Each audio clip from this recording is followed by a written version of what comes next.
Coming up tonight on our News Weekend Edition, a major U.S. military strike in the region. The president of Venezuela and his wife are captured, heightening tensions and concerns about the fallout following weeks of America's buildup in this part of the world. We've got a full view of that crisis tonight.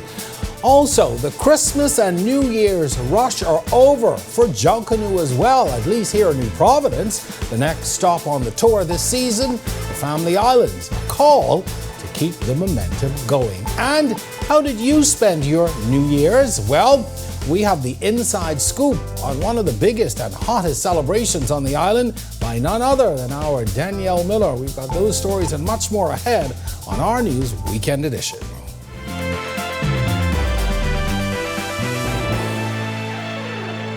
This is our News Weekend Edition. Thank you so much for joining us. I'm Jerome Sawyer in for Megan Shepherd tonight. Well, a dramatic move by the United States reverberating across the Caribbean and the world. The U.S. confirming it has captured Venezuelan President Nicolas Maduro and his wife in a military operation. It's a move now drawing sharp reaction from regional leaders. As a member of the Caribbean community, CARICOM, the Bahamas is watching closely as concerns about sovereignty, stability, and international law now linger. Our News has been following this story from the very beginning, including reports of U.S. strikes in the region and the ripple effect now under close watch. Our News anchor, Kendino Knowles, gets us started tonight. This is the moment that turned days of reports into confirmation. Late last night and early today, at my direction, the United States Armed Forces conducted an extraordinary military operation in the capital of Venezuela. U.S. President Donald Trump telling Americans on Saturday morning that Venezuelan President Nicolas Maduro and his wife have been indicted in the Southern District of New York, accused of narco-terrorism, and will now face trial in American courts. This was one of the most stunning, effective, and powerful displays of American military might and competence.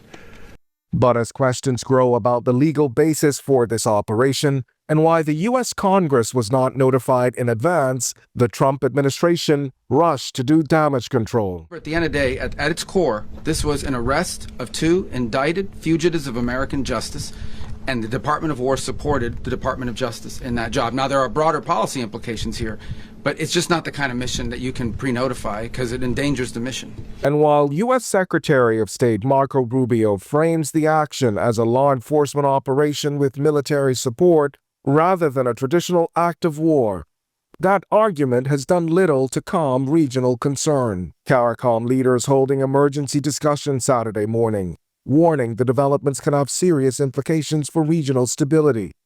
Closer to home, early Saturday, Cuba's President Miguel Diaz-Canel condemning the operation, calling it illegal, joining Venezuela's demand for proof of life for Maduro and his wife.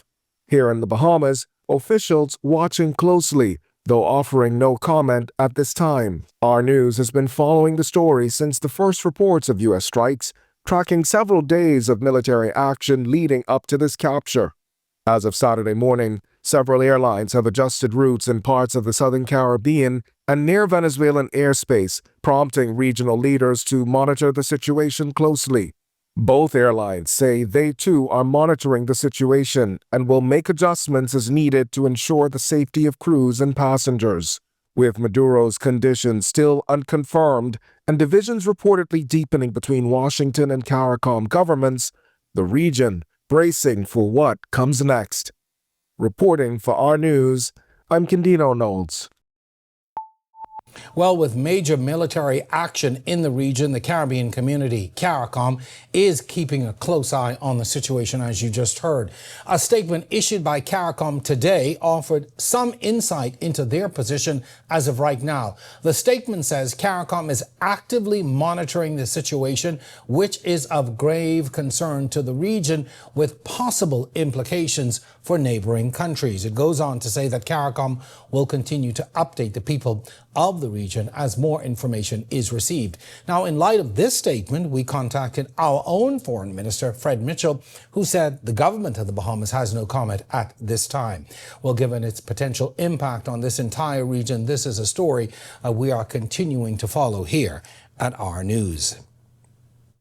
And still in the region tonight, recovery continues in neighbouring Jamaica after the destruction of monster storm Hurricane Melissa 3 months ago now. With dozens dead and so many communities flattened, the non-profit group Samaritan's Purse continues relief efforts on the ground, helping Jamaicans to rebuild their lives. The North Carolina-based charity is airlifting plane loads of relief supplies. Just recently, it was thousands of gift-filled shoeboxes through Operation Christmas Child. Regional Director and Bahamian native Raul Ambrista.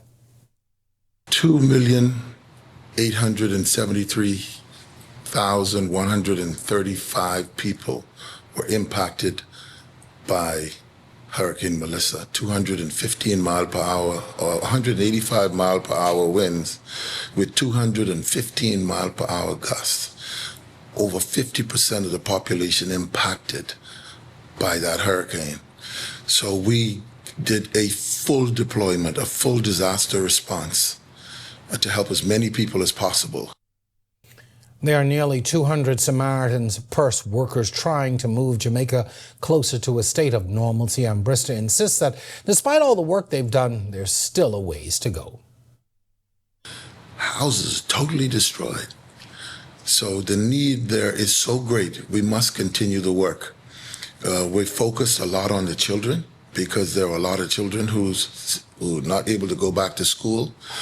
We activated our emergency field hospital where we've seen over 3,000 patients, and we will turn that hospital over to the Jamaica government.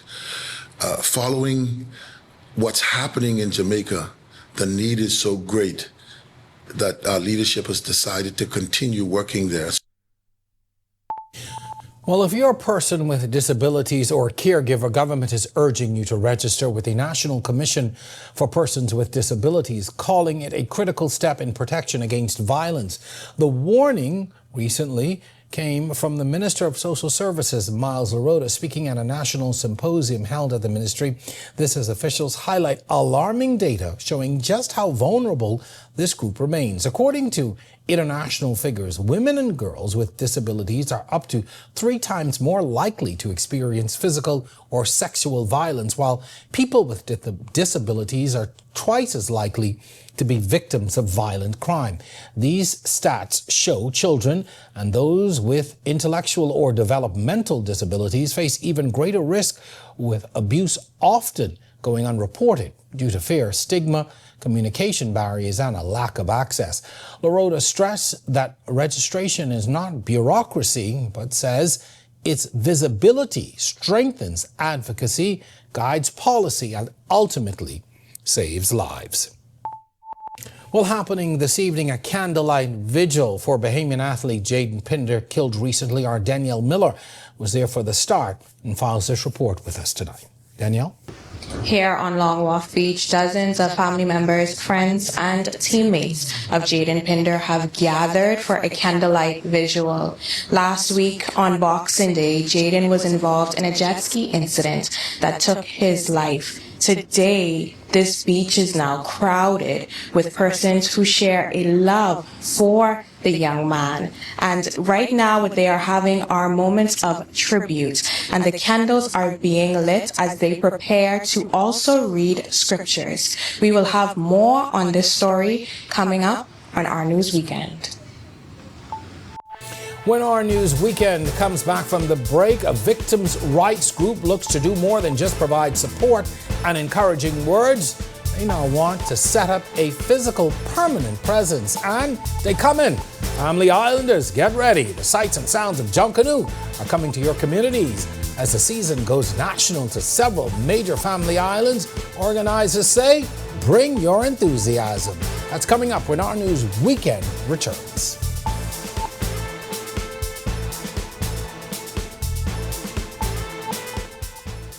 The best Christmas memories aren't the ones posted, they're the ones that stay. So whether you're here for the original memes or spicy moments, gather round for the memories that truly matter. Share 8 juicy pieces of KFC chicken with your favorite sides and our new coconut dessert biscuits, a holiday treat made to share. Enjoy Christmas without a filter or dish duty, but with the moments that are full of flavor. KFC's Festive Feast, starting at $20. Finger licking good. There are some things that are undeniably Bahamian. A good conch salad, Junkanoo, the way we worship, the way we take care of one another, all undeniably Bahamian. And right in the midst of our iconic things, places, and people is Commonwealth Bank. Increasing access, sponsoring dreams, working alongside Bahamians to increase the quality of their lives for more than 60 years. Commonwealth Bank, nothing more than being Bahamian. Commonwealth Bank, leader in personal banking services. What do you get when you're searching for the whole truth? Less than 24 hours after the body of 12-year-old was discovered on a track road on Faith Avenue, police say you get the most comprehensive half-hour of news. Breach of the party's constitution. Behind me is what remains of the Victoria Court apartment complex. Our News at 7 brings you that truth in all of the day's top stories, sports, and our view of the world. Join me, Candino Knowles, weeknights for Our News at 7. Stay with the team you already trust. A victims' rights group has big plans to expand in the very near future. CEO of Family of All Murdered Victims organization, Candy Gibson, says they want to build a new state-of-the-art headquarters. And according to Gibson, it will cost over $1 million to do so. Since its early days in 2012, the organization has operated out of a small plaza in the Nassau Village community supporting the family members of murder victims. Gibson says while their current space has served them well, it's now time for them to spread their wings. From 2018, God had purposes on my heart, and because the person was coming to me overwhelmed with shelter and housing, I started doing the shelter and housing first. My first order of business was to build a shelter and housing project. But God took me back to the vision He once gave me 2018 to create a building. At the time, I didn't have a name for the building. All I know is the building has to have a shower, it has to have shelter, it has to offer free meals, free clothing, grocery. It has to have a kids' activity center, and it has to have the office center there. And that right there is the blueprint.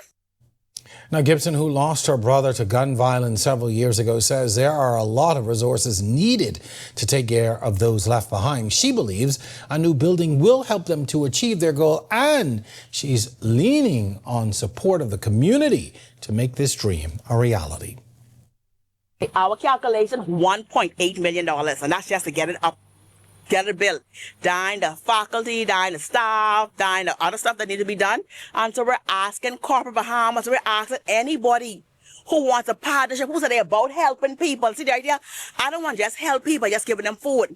This right here is going to have pastoral care in here. Chaplaincy office is going to be in here. So people can come here, and it's going to be 24 hours. Quite an ambitious project. We certainly wish them all the best in the future for that. Well, Junkanoo legend Barabbas says he wants to see Junkanoo return to its former glory, and by that he means an iconic aspect of Bahamian culture free of politics and division. Recently, we spoke to Barabbas, who explained why he was arrested at the Boxing Day Junkanoo parade, the incident leaving many fans confused and angered. The parade was also marred with long, frustrating gaps, and although reduced during the New Year's Day parade, still present in many ways. The Junkanoo icon says he, along with other Junkanoo veterans, can't just sit idly by. Leaders of all groups, we need to meet and we need to carry Junkanoo where it ought to be. We cannot let people come and tell us what to do and how to do it when they haven't been in Junkanoo no time of their life. They just come and tell us what to do. The Wooler, the Toons, the AJ, Ada Gibson, the Barabbas, the Les, the Rat, these shock names and people know who they are. Gold, Peter Gold, Non from one family, Christina, who led one family. These are the people we in the trenches. Well, despite the discouraging events of the past few weeks, Bahamas says he's committed to keeping Junkanoo World a place where all can come to learn and experience Junkanoo, open and accessible for all. It was slow earlier, but now it's Junkanoo time. We have over 20 odd guests coming here around 1:30 today. Tomorrow we have close to 30 odd guests coming, and on Wednesday we have close to 60 odd guests coming. So even all of that, we keeping the excitement, we keeping the culture alive, and we keeping people happy. With the two major parades of the Junkanoo season now behind us, the National Junkanoo Committee is now shifting focus to the Family Islands. Preparations are well underway for a series of parades and festivals across the islands in the coming weeks. The Harbour Island and mainland Eleuthera parades led off this part of the season with energetic performances and strong community turnout. Deputy Co-Chair of the National Junkanoo Committee, Kishlane Smith, is encouraging the same level of support for these island parades that we experience here in the capital. But we're inviting everyone to please show some support. We're creating domestic tourism opportunities and also revenue generating opportunities for the islanders themselves so that they can see the importance of Junkanoo throughout the country. You can hear and you can feel the rhythmic passion of why Junkanoo is alive and vibrant in the country. The next parade will then be on the island of Grand Bahama on January 9th through 12th, where they're having a festival and parade. So the whole calendar of event dates on our family islands has begun, and we invite the country, please come. Well, as you heard there, beyond cultural pride, the National Junkanoo Committee says Family Island parades are also creating opportunities for domestic tourism and local economic activities. Smith adds that Family Island Junkanoo is helping to draw visitors, support local groups, and strengthen national unity.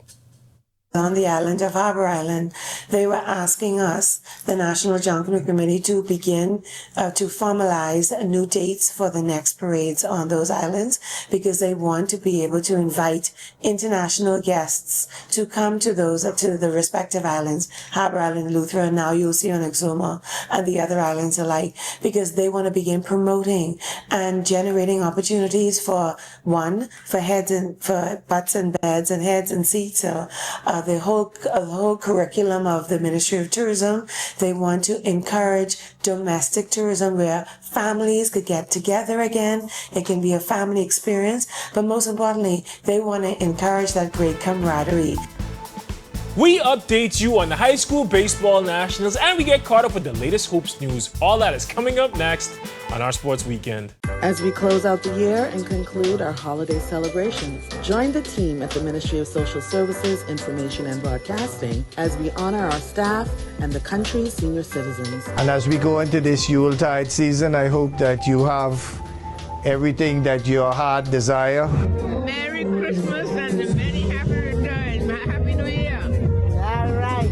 That's Taking Social Services to the People, Wednesday at 8 p.m. on Rev TV, Channel 212. From 2017, one show has set the standard for current affairs in the Bahamas, and that's On the Record, one of the longest running current affairs shows on our TV. We've been the place where newsmakers come to talk. We've sat down with leaders in government, industry leaders, cultural icons, and international experts. From breaking news to in-depth analysis, our conversation sets the tone for the nation. We've tackled the biggest issues on the planet, held leaders accountable, and given voice to the people. From politics to culture, business to environment, no topic is off limits. Join us every Thursday at 8 p.m. and again on Sunday at 8 p.m. Catch us streaming live on Facebook or catch up with your favorite episode on our YouTube channel. 9 seasons strong, and we're just getting started. This is On the Record.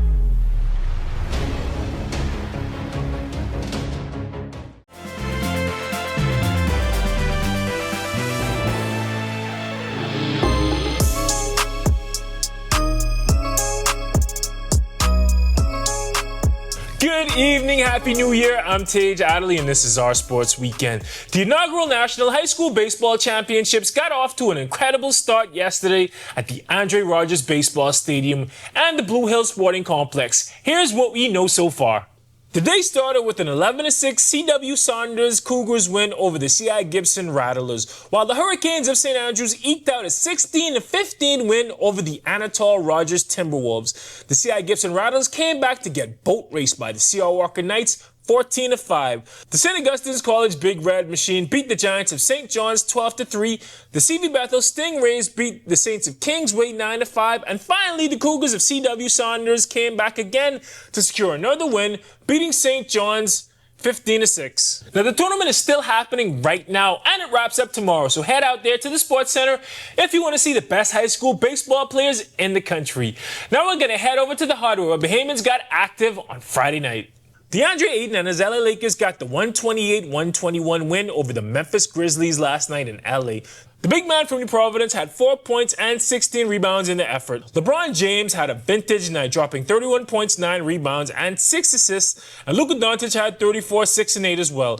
Jaren Jackson Jr. had a signature night as well in the Grizzlies' loss. The 6'11" big man had 25 points and only 1 rebound. Meanwhile, the Oklahoma City Thunder are rolling, and there was very little Buddy Hield and the Warriors can do to stop them last night. They fell 131-94 to the NBA's best team. The shooter from Grand Bahama came off the bench scoring 11 points in 24 minutes for the Dubs. Reigning league MVP Shai Gilgeous-Alexander had 31 points and 7 assists in the win for the Thunder. And in SEC women's basketball, Coach Yolette McPhee-McEwen and the University of Mississippi Rebels played the number 2 ranked Texas Longhorns earlier this afternoon. We'll have the stats from that one for you tomorrow evening. And VJ Etchkin and the Sixers are toe-to-toe with the New York Knicks right now, while Klay Thompson and the Dallas Mavericks are getting warmed up for the 8:30 start against the Houston Rockets. We'll get into all that tomorrow evening. Until then, I'm Tage Adderley, and this is Our Sports Weekend. I'll see you again on Sunday night. Well, coming up on the other side of this break, Ian is back with your first weekend weather forecast of the new year, and our Danielle Miller takes us inside one of the biggest parties of the year with a view that only Danielle Miller can provide. Stay with us.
Welcome back, everyone.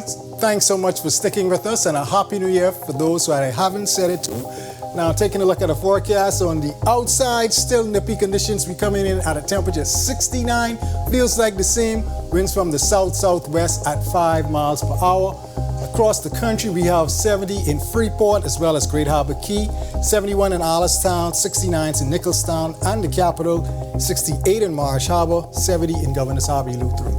Central Bahamas, 71 in Kemps Bay as well as Georgetown, Exuma, 72 in Black Point and Port Nelson, Rum Key, 73 in Deadman's Key, Long Island, 70 in Coburn Towns and Salvador, 68 in Arthurstown, Kid Island. Southeast Bahamas, we have a trio of 76s in Duncantown, Delectable Bay and Abrahams Bay, Miagwana, 75 in Colonel Hill, 73 in Providenciales and 78. The wet spot tonight, the Southeast Bahamas, Matthew Town and Nagua, all courtesy of that trough. Talking about the trough, as we look at the satellite and radar imagery right now across the Southeast Bahamas, here's the area of cloudiness, all associated with that trough. We have high pressure elsewhere across the northwest and central areas. This high pressure system should begin to slide towards the east in anticipation of this frontal boundary here across northern Florida, where you can see an area of showers and embedded isolated thunderstorms. This area will gradually creep towards the northwest Bahamas and should push through the area sometime late Sunday and into Monday, bringing with us some showers and isolated thunderstorms, possibly isolated thunderstorms.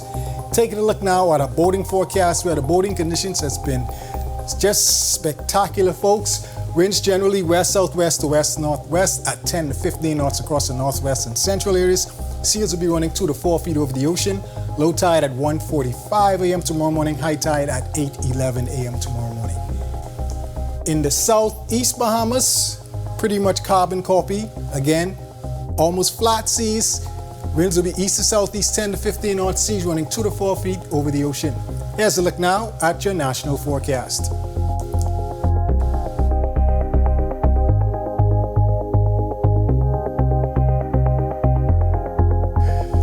In your extended forecast, as I mentioned earlier, we do expect that frontal system to push through our area through the northwest Bahamas sometime late tomorrow evening into early Monday morning. With it, we expect some shower activity and even possible isolated thunderstorm activity across portions of the northwest Bahamas. Behind that frontal system, we expect high pressure to build. Some breezy conditions Monday through Tuesday. Expect those temperatures to moderate a bit, getting down into the low 80s, upper 70s. Expect that high pressure system to persist throughout the course of the week. We do not expect another frontal system until next weekend, folks. So we're looking at normal conditions around this time of year for January. Those low temperatures will gradually creep up back into the upper 60s and possibly even the low 70s. That's a wrap in the evening forecast. Make it a great, safe, fun night, everyone. Thanks a lot, Ian. We're certainly starting the year off in a really good way weather-wise. Let's hope it keeps up at least for a while. So, how did you bring in the new year? Well, if you were lucky, like our Danielle Miller, you got a chance to party like a royal. It was a night with endless food and drinks and a special guest, a surprise guest performer that entices her every year. Let's take a look. Now, will our surprise guest performer, will he be singing a song from his latest album? Nice try. On Wednesday night, the Atlantis Resort hosted their annual New Year's Eve event, Party Like a Royal. Held on the Royal Deck, thousands of attendees marveled over the event's elaborate setup. The decor merged fantasies of an underwater playground and an EDM club experience. Aside from the decor, what makes this event unique is the anticipation of the surprise guest performer. Vice President of Marketing and Events, Jason Spencer, told me maintaining this tradition that requires this level of secrecy is challenging. Still, he and his team enjoy witnessing the effect it has on the audience. Well, it's not easy. I'll tell you that. But, we love it. We challenge ourselves with doing something fun, something that everyone can get into, and nothing's better than a surprise guest. Gracing this year's stage was international TV host Ariana Maddox, disc jockeys and producers, two friends. Shortly after 11 p.m., the surprise guest was revealed. Grammy award-winning producer DJ Khaled. Immediately following Khaled's performance, we turned our attention to the Royal Towers and counted down to midnight.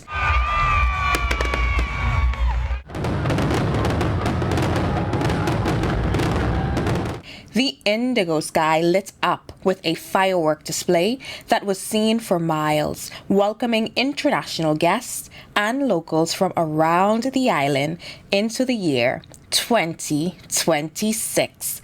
And for one couple, that moment not only signified the start of a new year, but a new life together. You just got engaged! Come on! She just got engaged! During the fireworks! How do you feel? So happy, so excited, so excited. Were you surprised? Be honest. Very surprised, very surprised. Let's see the ring! And I want you to sing this song. Bling, bling!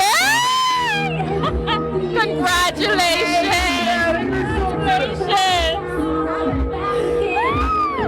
There you have it. Only at Atlantis Paradise Island. Reporting for Our News, I'm Danielle Miller. done like only Danielle can. What an amazing time. What an amazing story. Jenny, I felt like I was there every moment of it with you. I'm completely now reevaluating what I'm going to do next year. Thanks to that report. Great reporting, great night. Congratulations, Atlantis. You pulled off a great show. Well, folks, with that, we thank you so much for joining Our News tonight, Our News Weekend Edition, our first Saturday newscast of 2026, and so many more to come. On behalf of the entire team, I'm Jerome Sawyer. Thank you so much for joining us. Have yourself a great, wonderful evening.